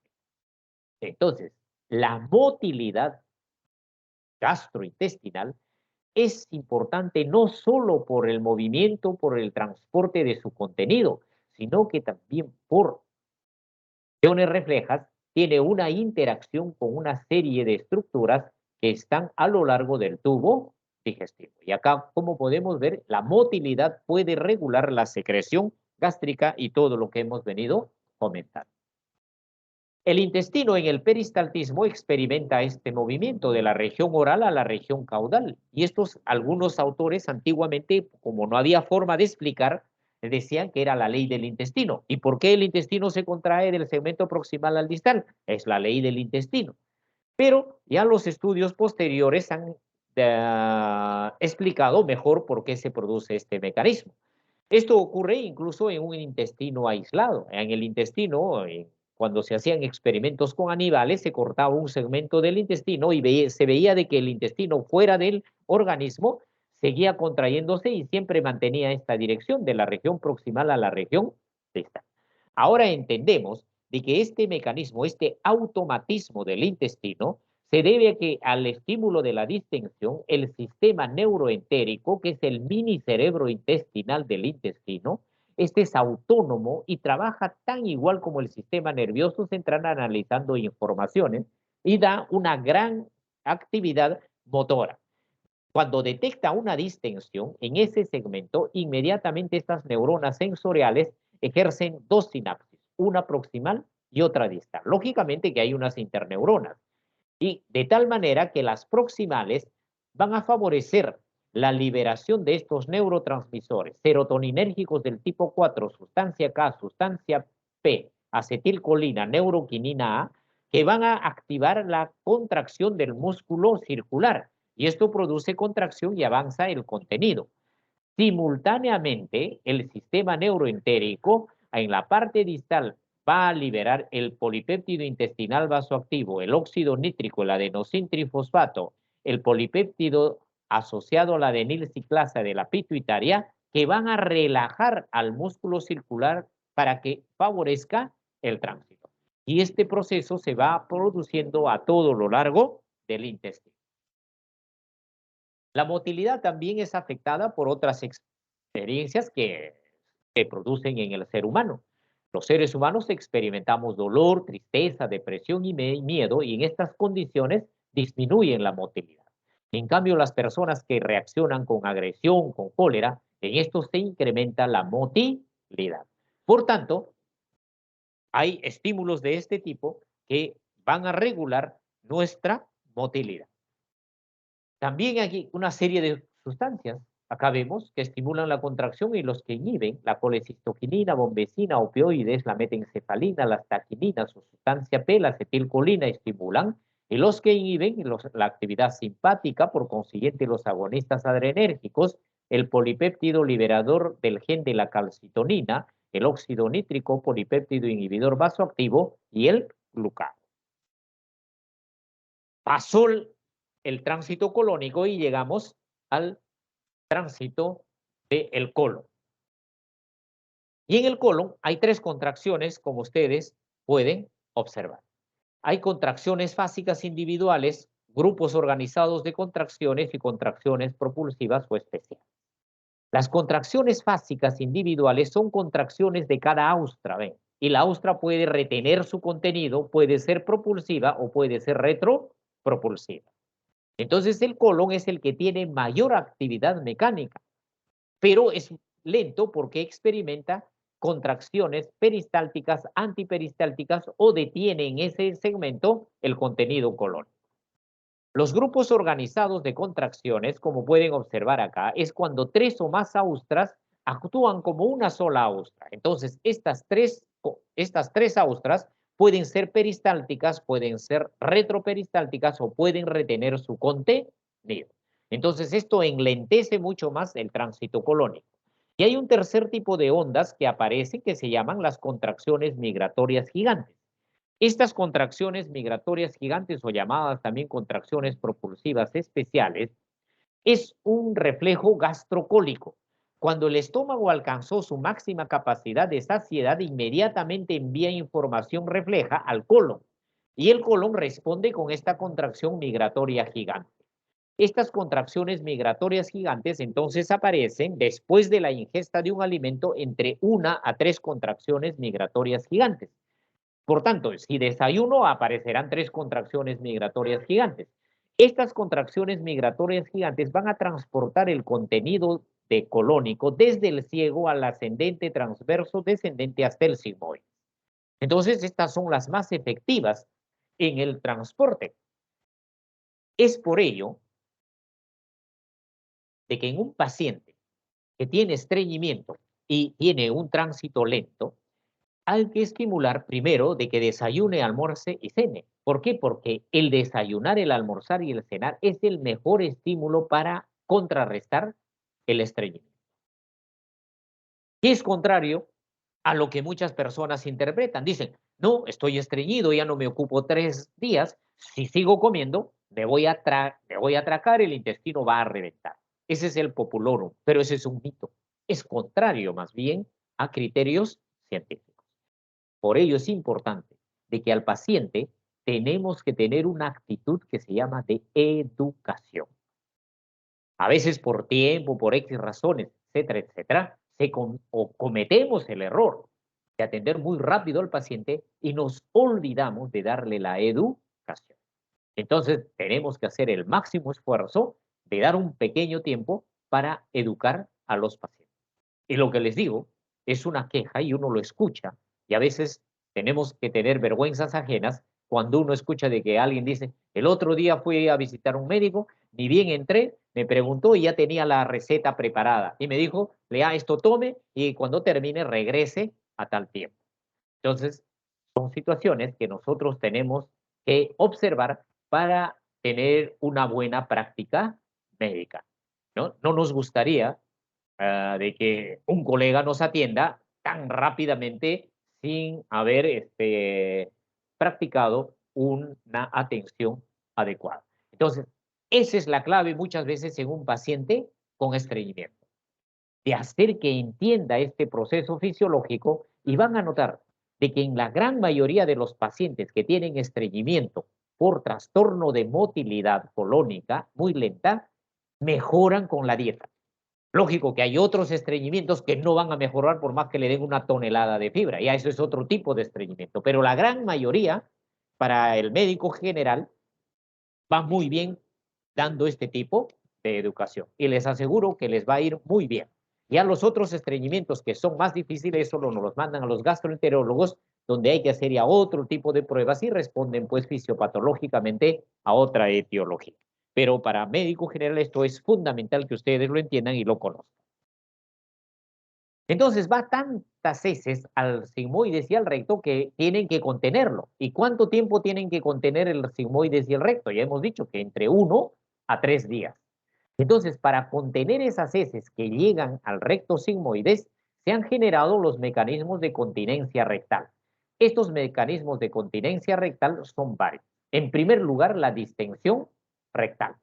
Esta distensión rectal se va a producir, noten, cuando evacuamos, el recto y sigmoides están totalmente libres de heces, no hay ni un gramo de heces.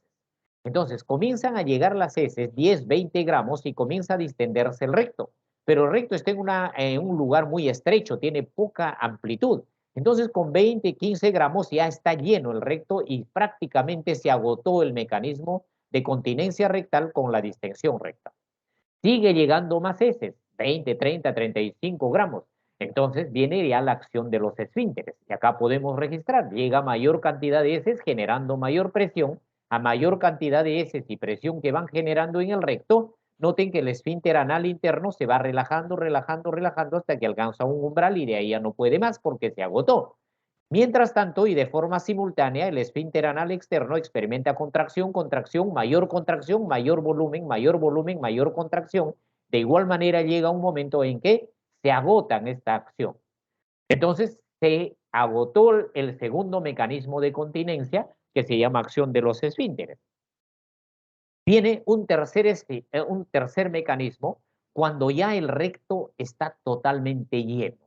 Cuando el recto ya está totalmente lleno, se activa el mecanismo de continencia que se llama el efecto Flutter. La presión intrarrectal es tanto que ya no cabe ni un gramo de heces.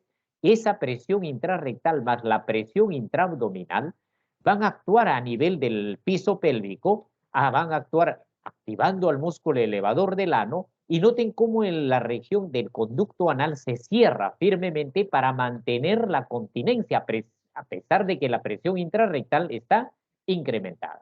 Y de esta manera evitan la evacuación. Cuando ya el recto está totalmente lleno, ya el efecto Flutter alcanzó su máximo nivel, sigue llegando más heces el sigmoides comienza a acumular heces. ¿Ven? Se va llenando, llenando, llenando, llenando el sigmoides hasta que va a alcanzar un nivel también máximo de tolerancia.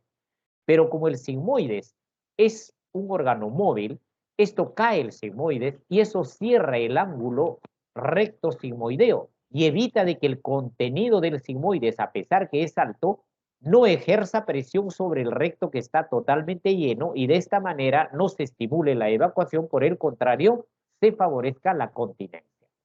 Cuando ya el sigmoides está totalmente lleno, tiene el último mecanismo de continencia que se denomina la acción del músculo pubo rectal.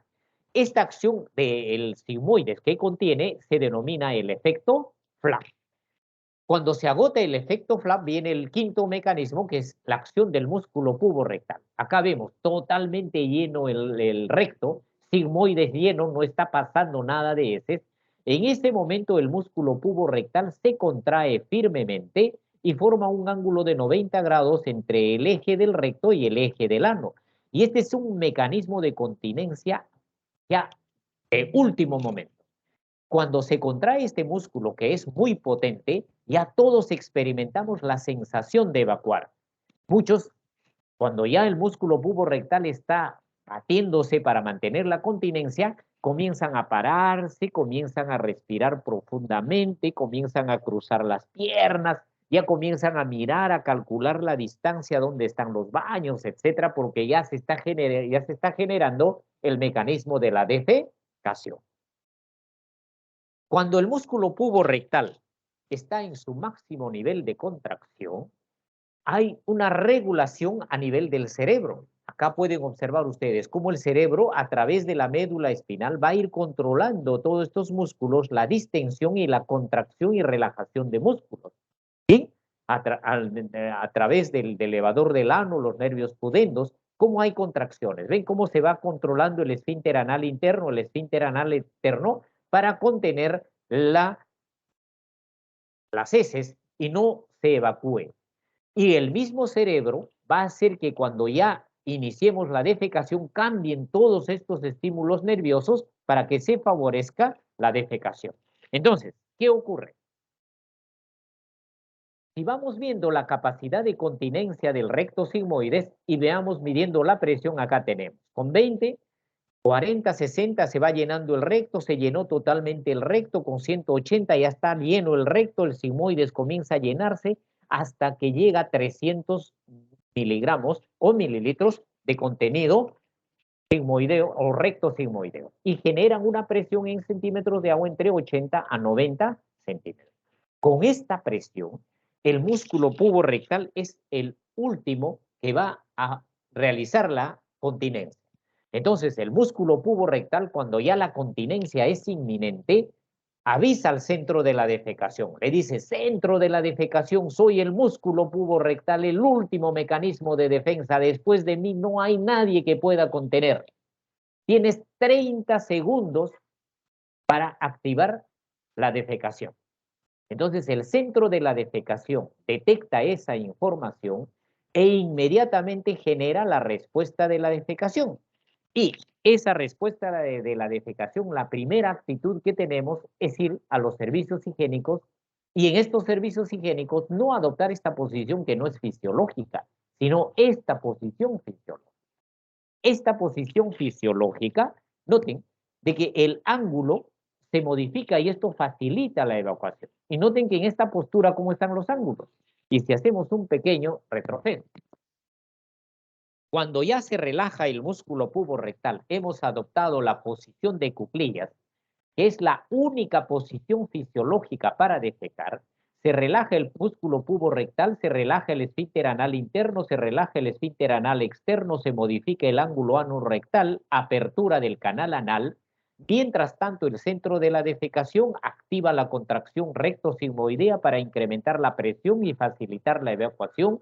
Por otro lado, hay cierre de la glotis, contracción de músculos abdominales y diafragmáticos. Esto incrementa la presión intraabdominal, aumenta la presión intrarrectal y la evacuación del recto sigmoides es total. Cuando se han evacuado de entre 200 a 300 gramos, que es en promedio nuestra defecación en los seres humanos, queda libre de heces tanto recto y sigmoides. Lo que continúa por acá ya no es problema de la fisiología, sino ya se constituye ya en problema de sedapal. ¿Qué factores van a regular la motilidad del colon? Acá tenemos factores fisiológicos, la ingesta de grasas. Por eso a los estreñidos tenemos que regular su ingesta de grasas, favorecer la vigilia, estimular la actividad física. Cuando se ingiere grasas le van a liberar ácidos biliares y estos favorecen la defecación. La fibra dietética, lo mínimo de 30 a 60 miligramos diarios y el estrés fisiológico. ¿Quiénes inhiben? La ingesta de proteínas. Quienes consumen mucha proteína tienden a estreñirse. Quienes se duermen en los salones de clase tienden a estreñirse. Y quienes se deprimen después de un examen de fisiología también tienden a deprimirse. Entonces, de esta manera se va regulando toda la motilidad del colon. Y otro factor importante en el colon que va a regular es la microbiota. La microbiota son las bacterias que tenemos nosotros en nuestro tubo gastrointestinal. Esta microbiota es fundamental en la simbiosis de nuestro organismo. Estas bacterias van a liberar una serie de sustancias, van a liberar unas vacuolas en la cual hay unas moléculas especiales, liberan la serotonina, el triptofano, los ácidos grasos de cadena corta, las sales biliares, que van a ser metabolizados por las bacterias. Estas bacterias van a liberar el GABA, van a liberar el óxido nítrico. Y todas estas sustancias van a interactuar con el epitelio colónico. Este epitelio colónico tiene estos receptores que están de color rojo, de color amarillo, etcétera, que son variedades de receptores del tipo TOL. Entonces interactúan con cada una de estas sustancias y responden con las células enterocromafines que están formando parte del epitelio, liberan una sustancia que va a interactuar con las terminaciones nerviosas del sistema neuroentérico y este sistema neuroentérico va a regular la motilidad. Ejemplo, los pacientes que son estreñidos van a tener una microbiota que van a liberar otros componentes diferentes a estos. Como esto no es, el estreñimiento no es fisiológico, por eso no lo he colocado acá. Por ejemplo, van a producir mucho metano. Y ese metano va a ser una de las causantes del estreñimiento. Entonces, noten qué importante es mantener una microbiota para que haya un buen funcionamiento de la motilidad del colon. Se altera la microbiota, por ejemplo, dando antibióticos que lo llevan a una disbiosis y se alterará por consiguiente también la motilidad colónica. Entonces, la microbiota tiene hoy en día una importancia fundamental en la salud y explicando la enfermedad en muchos casos. Hoy día, la microbiota es un elemento muy importante, prácticamente es un órgano más que tenemos en nuestro organismo que también se enferma y que tenemos que conocer su fisiología, su fisiopatología y el tratamiento de esta microbiota para regular una serie de funciones.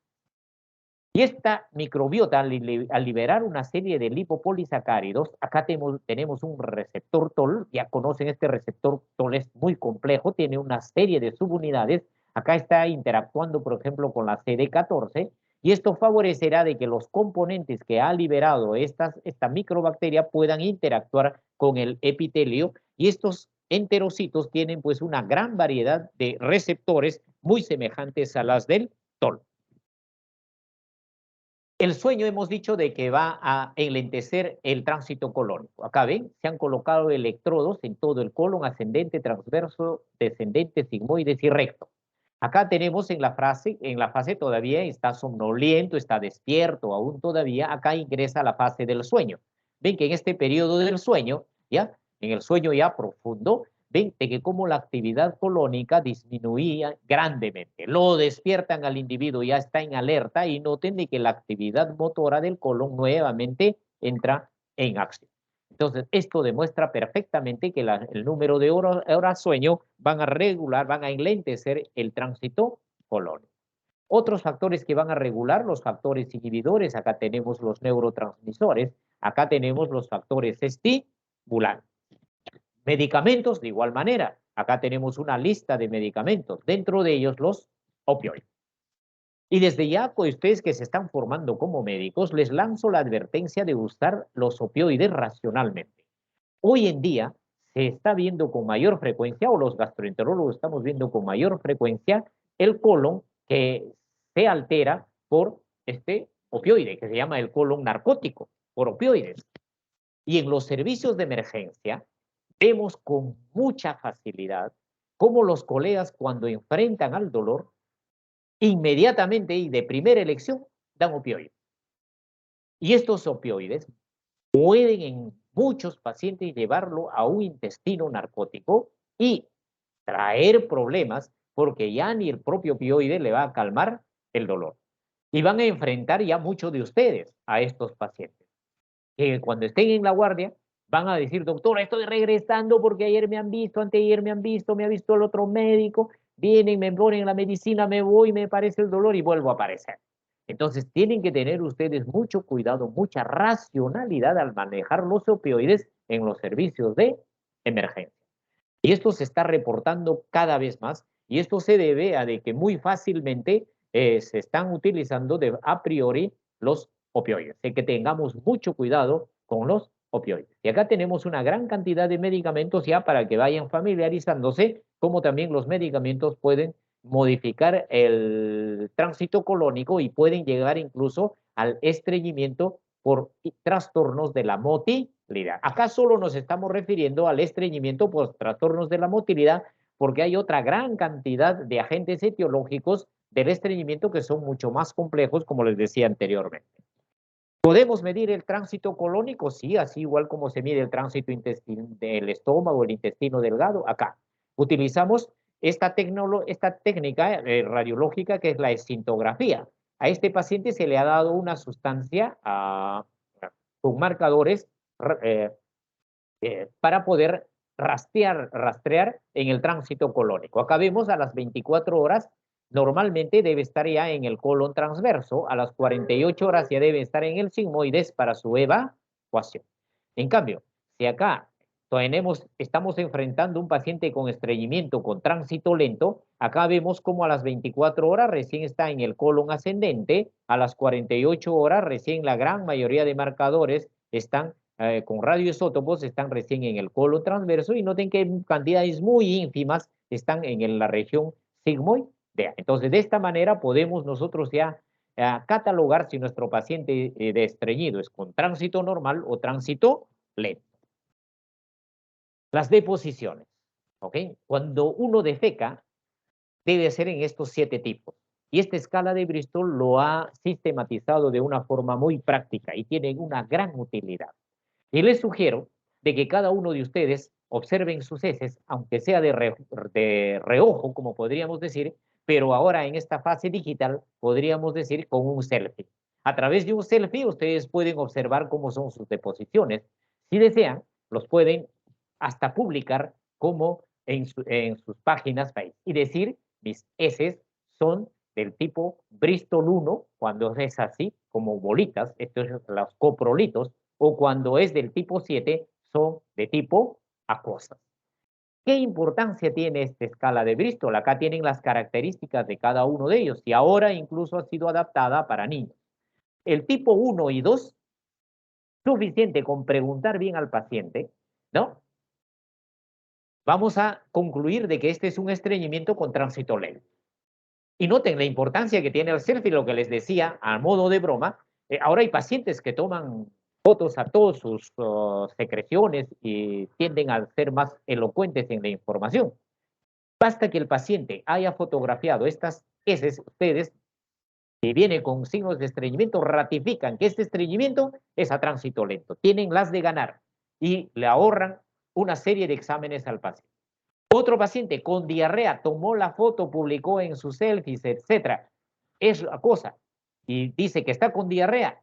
Ustedes inmediatamente deducen que esa diarrea está asociada también a un tránsito rápido. Entonces, esta es la importancia que tiene esta escala de Bristol y lo deben de tener ustedes en vuestros consultorios para los pacientes decirle cuál de esos es el que generalmente está evacuando, ¿no? No se olviden que el volumen de las heces o el peso de las heces en promedio es entre 200 a 300, pero Tampoco olvidemos de que nosotros en el Perú somos un país muy, muy, muy fabuloso en todos aspectos. Y tenemos muchos de nuestros compatriotas que viven, por ejemplo, en la altura. Los que viven a más de 2.500 metros sobre el nivel del mar, ¿no? Van a tener un volumen de heces que rompen estos volúmenes convencionales, ¿ok? Por ejemplo, en Puno hay registros, hay publicaciones que ustedes los pueden revisar perfectamente ahora de que la información está solamente a un clic. Un puneño, por ejemplo, puede defecar hasta de 1 a 2 kilos. Y eso para el puneño es normal. ¿Por qué? Porque su colon se va adaptando. Y ese es el famoso concepto del colon andino, que tiene sus desventajas y tiene sus desventajas, pero el ser humano, al vivir en determinados niveles de altura, también se va adaptando y, lógicamente, va teniendo virtudes o riesgos para una serie de enfermedades. Y para terminar, la obesidad. La obesidad va a ser el mal del siglo para adelante, de ahora para adelante. Y se sospecha de que en el 50, alrededor del 50, la obesidad va a ser una pandemia. Noten todos los trastornos que va a traer la obesidad desde el punto de vista gastrointestinal en la motilidad. En el esófago hay disminución del esfínter esofágico inferior, disminuye la presión, favorece la formación de hernia hiatal, aumenta la presión intragástrica, hay una dismotilidad en el esófago. En el intestino delgado, noten todos los trastornos que va a llevar. Va a incrementar la motilidad, va a alterar el mecanismo de la absorción y de los nutrientes y va a favorecer el sobrecrecimiento bacteriano. En el estómago aumenta el vaciamiento gástrico, aumenta la capacidad gástrica, o sea que el paciente obeso no se llena con 3 kilos o 3 litros de alimentos, sino por eso ingieren el alimento compulsivamente. Hay una disminución en la producción de leptina, colecistoquinina, polipéptido Y, ¿no? Hay alteraciones en la producción. Y en el colon favorece el estreñimiento porque hay trastornos en la secreción de serotonina y en muchos pacientes puede tener variantes para la diarrea. Y hay un reflejo anormal del reflejo gastrocólico al cual nos hemos referido.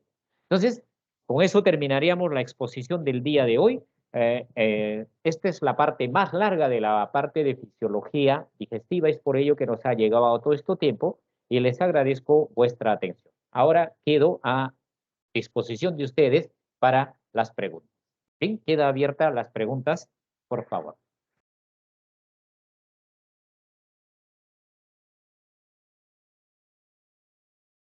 ¿Preguntas?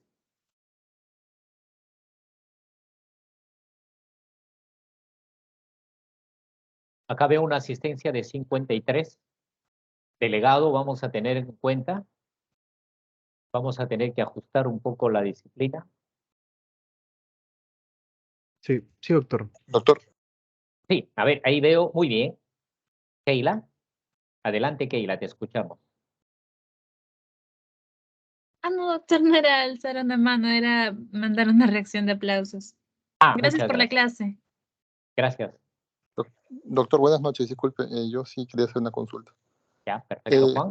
Al usted colega. estaba hablando en el tema de los fármacos de la eritromicina, ¿no? Que mi primera duda es el primer punto. Obviamente, al ingerir la eritromicina afecta el problema digestivo. En esos casos, ¿sería agregarle otro fármaco para que trate de ayudar, como el esomeprazol o omeprazol? No, Esa es la primera. Ya, está bien. Y la segunda, en el tema de los casos de emergencia, que usted comenta que se le da opioides, digamos, tramador, morfina o ketorolaco. En esos casos, usted menciona que hay un efecto secundario, ¿no?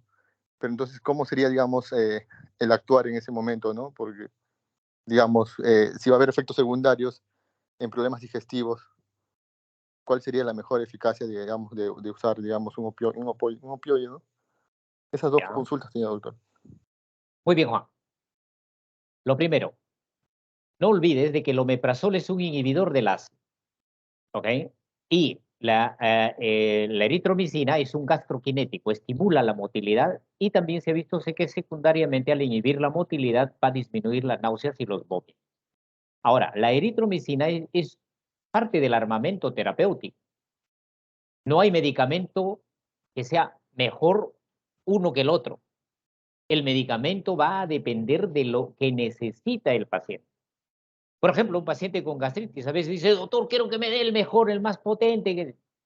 Entonces el medicamento, el pantoprazol, rabeprazol, el esomeprazol, ¿no? El dexlansoprazol para darle, si tiene demostrado una gastritis que es leve. Para ese paciente que tiene gastritis leve, lo ideal, por ejemplo, sería simplemente la ranitidina, que ahorita está retirado del mercado en muchos países por sus efectos tóxicos y no nos queda más que los antiácidos. Entonces, darle un antiácido. De ahí de que es importante lo que le digo, la educación del paciente. El paciente siempre va a decir, doctor, déme lo mejor, le que me haga efecto más rápido, hágame el examen que me detecte de todo. Entonces, hay que explicarle de que no hay la panacea en medicina. En medicina, cada hecho, el mismo paciente va a necesitar diferentes medicamentos. Y esto va a la segunda pregunta. Cuando enfrentan un dolor abdominal en emergencia, no olviden, una buena historia clínica. Muchos colegas ya no hacen una buena historia clínica y se van de frente al tramadol o a cualquier opioide, porque no han hecho una buena historia clínica, no han examinado bien al paciente y no han tenido el tiempo suficiente. Algunas veces en los centros donde uno trabaja tiene abrumadoramente pacientes y, entre comillas, no es la justificación, hay que racionalizar el tiempo. Y otra cosa, en el manejo del dolor existe una escala, que ustedes ya bien lo van a ir conociendo, y ya muchos de ustedes de repente lo conocen. El manejo del dolor tiene una escala, que arranca con un medicamento y luego se va ascendiendo hasta que se van llegando a los analgésicos más potentes. Pero dentro de la emergencia es la historia clínica. Eso es fundamental, ¿no? Y muchas veces, por salir rápido del apuro del paciente, se opta por lo más potente. Lo van a calmar, pero van a tener el problema de que ese paciente de repente va a regresar a su misma guardia. Y ahí sí ya comienzan los problemas. ¿Sí? Entonces, con eso respondería, no sé si a su pregunta o su inquietud o tiene alguna otra contingencia usted.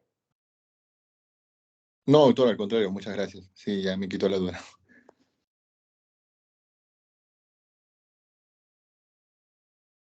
¿Sí? ¿Más preguntas? Creo que todos están ya en la fase REM o no REM. Delegado, por favor.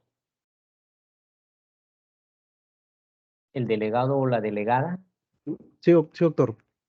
A ver, Jeremy. Muy bien. Ok, entonces, por favor, registra la asistencia porque el doctor de repente no lo solicita para proporcionarle. ¿Bien? Bien, Jeremy. Ya. Entonces, con esto daríamos por terminada la clase del día de hoy. Gracias, doctor. Nos vemos en la próxima clase. Ya. Gracias, Gracias, doctor. Gracias, Flores. doctor. Gracias, Kaila. Solamente un hecho. Me estaba hablando el doctor, gracias, Frey, gracias, Janet, del horario. Lo coordinamos por el interno, por favor. ¿Ya? Sí, doctor. Ahí La le escribo. intención Gracias. es de que ustedes reciban una información adecuada, al menos en el capítulo de fisiología digestiva, que siempre ha sido mi esfuerzo, de darles lo mejor para que ustedes puedan. Les solicito de que haya una reciprocidad en el sacrificio del horario, ¿ok? Ustedes comprenderán de que nosotros hacemos práctica médica y a veces el trabajo en las mañanas es sumamente abrumador. Y más aún ahora que tenemos sobrecarga de trabajo por lo del COVID, la demanda de pacientes es realmente fuerte. Entonces adaptaremos los horarios, ya veremos al doctor Alcántara de convencerlo de que a veces lamentablemente en el horario programado nos va a ser muy difícil, ¿ya?